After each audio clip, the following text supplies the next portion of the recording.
এনেধৰণৰ নতুন নতুন নিউজ চাবলৈ মোৰ চেনেলটো ছাবস্ক্ৰাইব কৰি দিয়ক আৰু বেল আইকনটো প্ৰেছ কৰি দিয়ক আৰু ভাল লাগিলে লাইক কৰি দিব। আজিৰ প্ৰথম গুৰুত্বপূৰ্ণ খবৰটো হৈছে হোজাইত ব্যক্তিগত নাৰ্ছিং হোমৰ আজব কাণ্ড। পথৰ দাঁতিত পেলালে ব্যৱহৃত পিপি কিট হস্পিটালৰ পেলনীয়া সামগ্ৰী। উক্ত পথত আছে দেজ নাৰ্ছিং হোম আৰু ষ্টাৰ হেল্থ কেয়াৰ নামৰ নাৰ্ছিং হোমখন।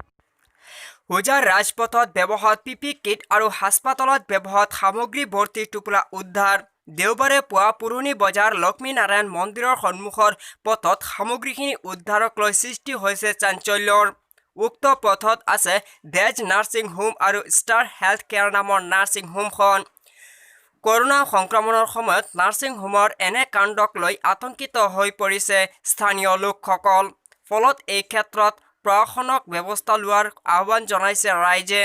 লক্ষণীয় যে পৰৱৰ্তী সময়ত হোজাই পৌৰসভা গাড়ীয়ে সামগ্ৰীখিনি লৈ যায় যদিও ব্যৱহৃত পিপি কিট আৰু হাস্পাতালৰ ব্যৱহাৰ কৰা সামগ্ৰী পথৰ দাঁতিত কিয় পেলাবলগীয়া হ'ল বুলি প্ৰশ্ন কৰিছে স্থানীয় লোকে। সামগ্ৰীখিনি হেল্থ কেয়াৰ নামৰ নাৰ্ছিং হোমৰ পৰা পেলোৱা বুলি অভিযোগ উঠিছে।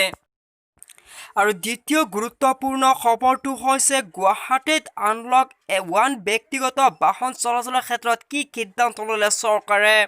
খোলা থাকিবনে সুৰাৰ বিপণী? অহা 2 আগষ্টলৈকে গুৱাহাটীত বাহন থাকিব আনলক। 3 সপ্তাহৰ সম্পূৰ্ণ লকডাউনৰ পিছত সোমবাৰৰ পৰা গুৱাহাটীত আৰম্ভ হ'ব আনলক 1। আনলক 1ত বহু ক্ষেত্ৰত থাকিব শিথিলতা।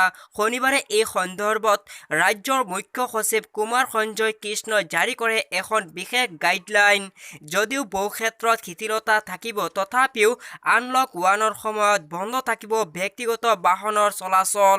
সেইদৰে সোমবাৰ আৰু মঙলবাৰৰ দিনটোতহে আন্তঃজিলা যাতায়াতৰ সুবিধা দিছে চৰকাৰে। যদি আপুনি এতিয়ালৈকে মোৰ চেনেলটো ছাবস্ক্ৰাইব কৰা নাই তেতিয়াহ'লে ছাবস্ক্ৰাইব কৰি দিয়ক আৰু বেল আইকনটো প্ৰেছ কৰি দিয়ক আৰু ভাল লাগিলে লাইক কৰি দিব।